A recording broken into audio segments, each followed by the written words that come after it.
আসসালামু আলাইকুম আমার প্রিয় বন্ধুরা, আশা করি তোমরা সবাই ভালো আছো আর আমিও ভালো আছি। আর প্রতিদিনের মতো আজকেও আমার সকল বন্ধুদের সাথে মজাদার একটা রেসিপি শেয়ার করতে চলে আসলাম।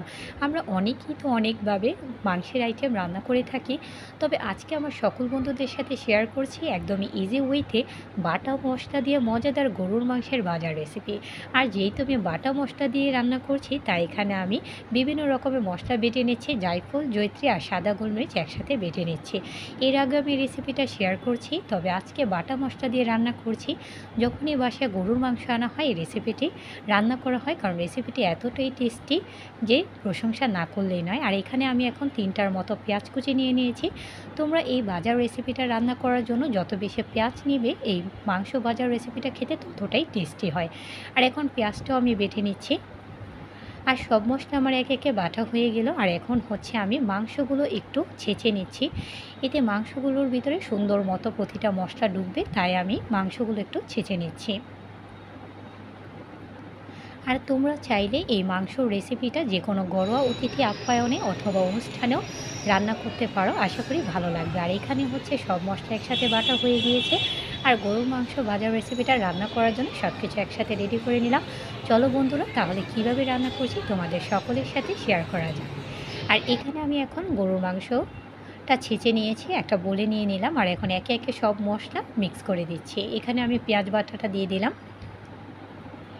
আর এখন হচ্ছে আগে থেকে বেটে রাখা জায়ফল, জয়িত্রী আর সাদা গোলমরিচ বাটাটাও অ্যাড করে দিলাম।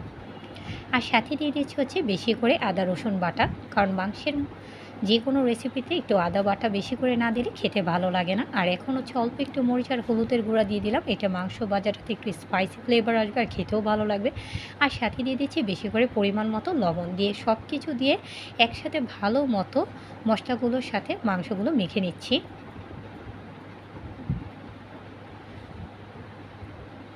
মাংসটা একদম ভালো করে মেখে কিছুক্ষণের জন্য এখন রেখে দিচ্ছি। আর এখন হচ্ছে কড়াইটাতে বেশি করে সয়াবিন তেল অ্যাড করে দিচ্ছি, যেহেতু আমি মাংসটা ভাজবো। আর এখন দিয়ে দিচ্ছি হচ্ছে এলাচ আর দারচিনি। আর এলাচ আর দারচিনিটা একটু তেলে গরম করে নিতে হবে। এখন হচ্ছে আমি আগে থেকে মেখে রাখা মাংসগুলো ছেড়ে দিচ্ছি।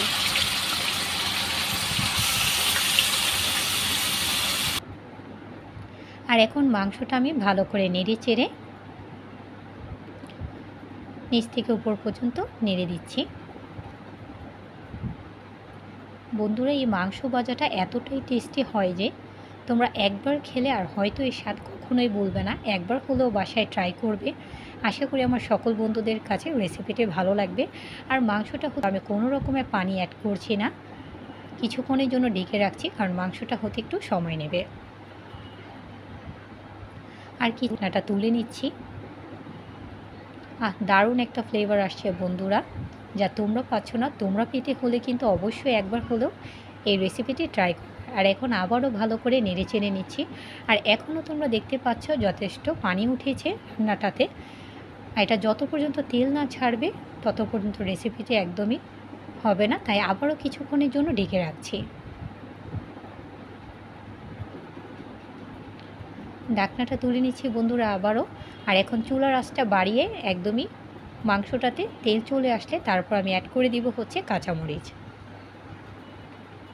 একদমই ঝটপট ইজি ওয়েতে তোমরা এই রেসিপিটি যখন তখন রান্না করে ফেলতে পারো। আর এখন হচ্ছে বেশি করে কাঁচামরিচ দিয়ে দিচ্ছি, কারণ এই ভাজা মাংসটাতে যত বেশি কাঁচামরিচ দিবে এই স্বাদটা আরও দ্বিগুণ হয় আর খেতে জাস্ট অসাধারণ লাগে। তোমরা যে কোনো পোলাও ভাত দিয়ে খেতে পারো। আর এখন কিছুক্ষণের জন্য আবারও নেড়েচেড়ে একটু ঢেকে রাখছি।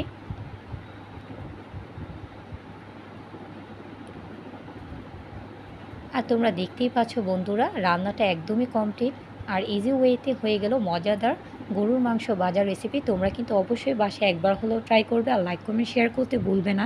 কেমন হয়েছে আমার রেসিপিটা আজকে এই পর্যন্তই। Thanks for watching my video. আল্লাহ হাফেজ।